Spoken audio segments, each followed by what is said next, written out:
இனிமேல் வந்து ஷிப்ஸ் எல்லாமே வந்தா அந்த $2 மில்லியன் டோல் கட்டிட்டு தான் வரணும் அப்படிங்கிற ஒரு சிச்சுவேஷனுக்கு பீஸ் வந்தப்புறம் தானே இது உலகத்தையே எந்த அளவுக்கு பாதிக்குது அப்படிங்கிறத லாஸ்ட் ஒரு வருஷமா பார்த்தோம். இப்போ இந்த டோல் பே பண்ற சிச்சுவேஷன்ல கொண்டு வந்து அதில் நீங்கள் ஒன்றும் மறந்துடக்கூடாது. நம்மளும் கஷ்டப்பட்டு ட்ரம்ப் ஜெயிக்கணும்னு வேண்டி இப்போ நடந்துட்டு இருக்கக்கூடிய சிச்சுவேஷனுக்கும் இருக்கிற ஷார்டேஜுக்கும் சம்மந்தம் இல்லை. இது எவ்வளவோ இருந்திருக்கணும், இதை சமாளிச்சிட்டோம் அப்படின்ற மாதிரி. மன்மோகன் சிங் 4 வாட்டி $120 ஆச்சு. 4 வருஷத்துக்கு $120 இருந்தது, 147 வரைக்கும் போச்சு. 2 வருஷம் கண்டினியூஸாக 120க்கு மேலே இருக்குது. ஈரான் மேலே சாங்ஷன் போட்டாங்க. அப்போ சத்தஜி வந்து ஷார்டேஜ்.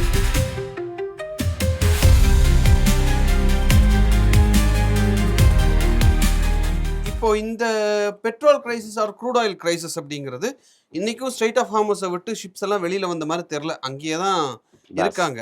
சைனா கப்பல் அலவுட், இந்தியா கப்பல் நாட் அலவுட். 1-2 கப்பல் விடுறாங்களே சார். அங்கே டெய்லி 10 கப்பல் விட்டால் தான் உனக்கு வரும். 94% குறைஞ்சி போயிடுச்சுன்னு கவர்மெண்ட்டே ஸ்டாட்டிக்ஸ் இருக்குது. நம்ம எல்என்ஜி சிஎன்ஜி எல்லாமே 94% குறைஞ்சிருச்சு. அப்புறம் கப்பல் விட்டான்னு யாரை ஏமாத்திக்கிற? 100 கப்பல் வந்த இடத்துல 6 கப்பல் வருது. அப்போ எப்படி மேனேஜ் பண்ணுவேன்? அப்போ 10 கேஸ் எரிஞ்சிட்டு இருந்த இடத்துல 4 கேஸ் எரிஞ்சுக்கிட்டு இருக்கு. அதை வச்சு ஹோட்டல் சமாளிச்சு 100 கேஸ் இருந்த இடத்துல 4 கேஸ். ஓகே, அது ஆல் ஓவர். ஹோட்டலுக்கு 100க்கு 1க்கு. அதான் அவன் சொன்னேன், ஒரு நாளைக்கு 40,000 சிலிண்டர் போகணும். பெங்களூரில் 4,000 சிலிண்டர் இருக்குது. 40,000க்கு 4,000 பிளாக் கொடுத்தேனே எவ்வளோ வேணா இருக்குது. 10,000 கொடுப்பேன் அவனை சிலிண்டர் தரேன். ஒரு சிலிண்டர் இருக்கா சார்? ஜஸ்ட் 10,000. அதனால தான் தோசை எல்லாம் விலைவாசி ஏறிடுச்சு. நல்லாவே இருக்கு, அது டிஃபரன்ஸ் நல்லா தெரியும். டெய்லி 5 ரூபா ஏற்றுறாங்க. விலைவாசி ஏறல, நாங்களே அம்மா யார் டெய்லி 5 ரூபா ஏற்றுறாங்க. இன்னைக்கு காலையில் நான் சாப்பிடும்போது கூட ஏங்க ஒரு மினி டிஃபனுக்கு 175 ரூபா இருந்தது சார். 185 ஆச்சு, 95 ஆச்சு, 200 ஆச்சு. என்னங்க டெய்லி 5 ரூபா 10 ரூபா ஏற்றுறீங்கன்னா? 4 நாளைக்கு முன்னாடி இதை ஏற்றிட்டோம் அப்படின்னாங்க. நான் இந்த 4 நாள் தான் சாப்பிட வரல. ஆனால் பார்த்தா 175லேருந்து இப்போ 200 கிட்ட வந்து நிற்கிது.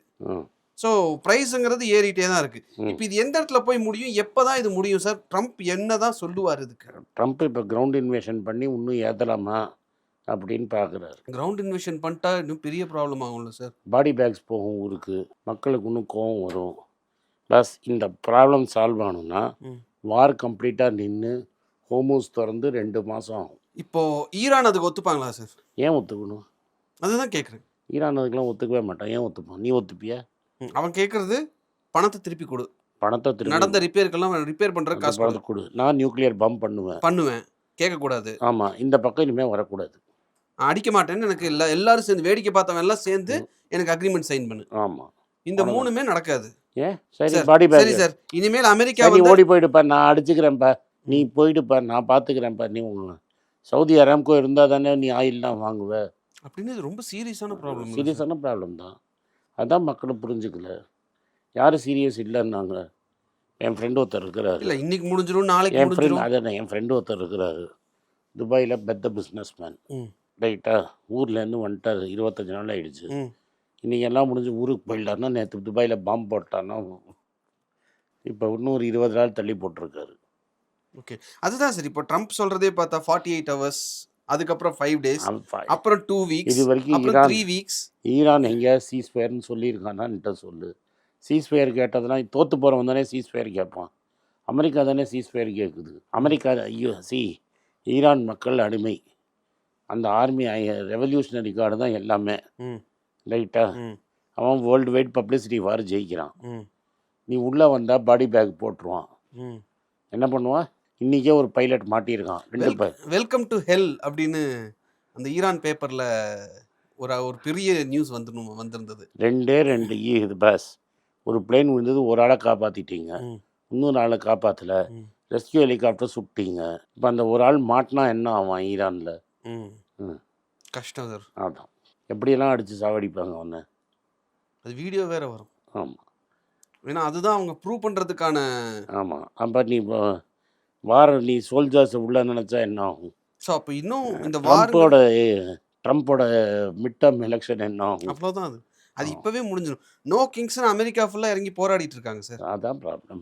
ஸோ இதுலேயே முடிஞ்சிருச்சு. மிட் டர்ம் எலெக்ஷன்ஸில் வந்து ட்ரம்ப் வர்றதுக்கு வாய்ப்பு இல்லை. இங்கே ஒருத்தர் வந்து Israel is my fatherland, India is my மதர்லேண்டுனாரு. அதை பற்றி எல்லாம் சொல்கிறீங்க.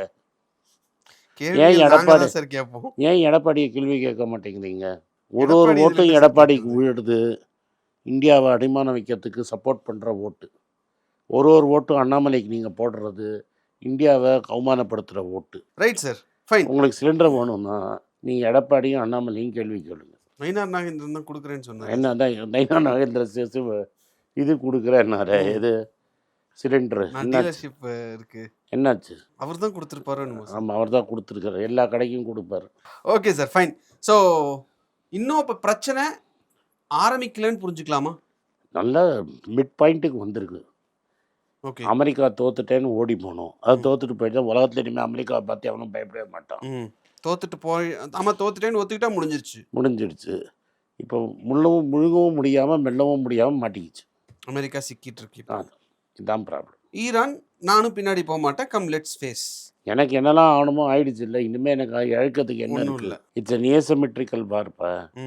நான் சர்வை பண்ணால் நான் வின்னர். நீ என்னை கம்ப்ளீட்டாக க்ரஷ் பண்ணால் தான் நீ வின்னர். நீ உள்ளே ஆரம்பிச்சேன்னா ஒரு 50,000 பேர் அனுப்பு. 10,000 பேரை பலி பண்ணால் போருமேனா? என்கிட்ட 10 லட்சம் பேர் இருக்கான். எனக்கு 5 லட்சம் பேர் செத்தாலும் பரவாயில்ல. உனக்கு 20,000 பாடி அங்கே போச்சுன்னா நீ கேம் ஓவரில். அதான் சார், எனக்கு 2 கண்ணும் போனாலும் பரவாயில்ல, உனக்கு ஒரு கண்ணாவது போகணும் அப்படிங்கிறது தான். என் உயிரே போனாலும் உனக்கு ஒரு கண்ணு போனால் போதும். வின். நீ இந்த சைடு வெளில போனால் உன்னை வேடிக்கை பார்த்தோன்னா சும்மா விட்டுருவோங்க. நீங்கள் அப்படி உயிரோட அந்த ஒரு கண்ணோட போயிடவும் முடியாது, உங்களை அங்கே காலி பண்ணிடுவாங்க. ஆமாம், ஃபைன் சார். ஸோ இந்த ஈரான் வார் அப்படிங்கிறது இப்போ தான் மிட் பாயிண்ட்டுக்கே வந்திருக்கு. இன்னும் பீக் போகணும். அது வரைக்கும்லாம் யாராவது ஒருத்தர் சரண்டர் பண்ணணும். மிட்டு பீக்குனா விடு. ம். ட்ரம்ப் தோல்வியை கவ்வி ஓடிட்டேன்னா அமெரிக்காவில் காலி. தோல்வியை கவ்வாமல் போனாலும் விலைவாசி ஏறி காலி. இந்த ஷோலே டாஸ்ன்னு சொல்லுவோம். Heads I win tails you lose. Heads I win tails you lose. ஈரானுக்கு இனிமேல் தோக்கத்துக்கு ஒன்றும் கிடையாது, இழக்கத்துக்கு ஒன்றும் கிடையாது. உலகத்து தோக்கத்துக்கு எல்லாம் இருக்குது, இழப்பும் எல்லாம் இருக்குது. ஸோ ஈரான் ஆல்ரெடி ஜெயிச்சிருச்சு. இந்தியான் ஜெயிச்சிடுச்சு. தோத்து ஜெயிச்சிடுச்சு வாட் எவர். பட் எண்டில் வந்து ஈரானுடைய கை தான் இப்போ ஓங்கி இருக்கு. ஆமாம், அவன் தான் க்ளீனாக போட்டான். ஒரு கப்பலுக்கு 2 மில்லியன் போட்டால் 5 வருஷத்துல இழந்ததெல்லாம் பெற்று அவன் சரி பண்ணிட்டு போடுவான். அவங்களோட total revenue $42 billion per year sir. இதுலேருந்தே வந்து $73 பில்லியன் ஒரு வருஷத்துக்கு நான் சம்பாரிச்சிருவேன் அப்படிங்கிறது ஈரான் பேப்பரில் அவங்க கொடுத்துருக்கிற கால்குலேஷன்ஸ். அதை போட்டுட்டா அவனோட ப்ராப்ளம்லாம் ரீபில்டிங் ஃபண்டெல்லாம் வந்துடும். நியூக்ளியர் பாம்லாம் ரெடி பண்ணிவிடுவான். ஸோ அதில் வந்து 2 மில்லியன் கட்டுங்கன்னு சொல்லிட்டு இங்கே ஏன் பெட்ரோல் ப்ரைஸ். அப்போ நம்ம செப்பர் போட்டை கட்டி கொடுன்னு கேட்டான். கட்டி கொடுக்காதது யார் தப்பு? அந்த போர்ட்டு இருந்திருந்தால் இன்றைக்கி எவ்வளோ எல்பிஜி வந்திருக்கும் உங்களுக்கு. அந்த போர்ட்டை சைன் பண்ணது மன்மோகன் சிங். 10 வருஷம் கட்டாத விட்டது யார்? எடப்பாடி தான் சார். அப்போ அந்த மோதியோட பிரதிநிதியாக இருக்கும் எடப்பாடி பதில் சொல்லணும் அதுக்கு. இல்லை சார், இப்போ இந்த சபார் போர்ட் சொல்கிறீங்கல்ல, அது இருந்ததுன்னா லேண்ட் வழியாக எடுத்துகிட்டு வந்து நம்ம என்ன வேணால் பண்ணியிருக்கலாம். ஏன் பண்ணலை? அதை பற்றி ஏன் எடப்பாடி கேட்க மாட்டேங்கிறாரு? எடப்பாடி மற்றவங்களை கிண்டல் அடிக்கிறாரு. ஏன் நான் தமிழ்நாட்டை அடிமையாக வைக்கிறாரு? ஏன் அடமானம் வைக்கிறாரு? இந்தியாவே இன்னைக்கு அது அப்படி தானே சார் இருக்குது. தமிழ்நாட்டில் அவர் ஒரு ஸ்டாண்ட் எடுக்கலாம்ல. இந்த வார்னால இந்தியாவை இந்த சிச்சுவேஷன். சரி, எல்பிஜி சிலிண்டர் கொடுங்க மோதி, தமிழ்நாட்டுக்கு ஸ்பெஷல் அலோகேஷன் கொடுங்கன்னு கேட்கலாமா? கேட்க முடியாது. அப்படி முடியுமா சார் இப்போ இருக்கிற சிச்சுவேஷன்? ஏன் கேட்க முடியாது? ஜெயலலிதா கேட்டிருக்காங்களா இல்லையா? ரீசனபுளாக கேட்பாங்களா ஜெயலலிதா? ஜிஎஸ்டி கூட கையெழுத்து போட மாட்டேன்ட்டாங்க. அதுக்கப்புறம் நீங்கள் அடிமை எடப்பாடி தானே போய் கையெழுத்து போட்டார். Fine sir. ஸோ இந்த ஈரான் வார் அப்படிங்கிறது சாமானிய மக்களை பெரிய அளவில் பாதிக்குதுன்றதை புரிஞ்சுக்க முடியுது. But this is not the end அப்படிங்கிறது தான் இப்போ நீங்கள் சொன்னதுலேருந்து இன்னும் பெட்டராக புரிஞ்சுக்கிற மாதிரி சுச்சுவேஷன் இருக்குது சார். ரொம்ப நன்றி சார். நன்றி, வணக்கம்.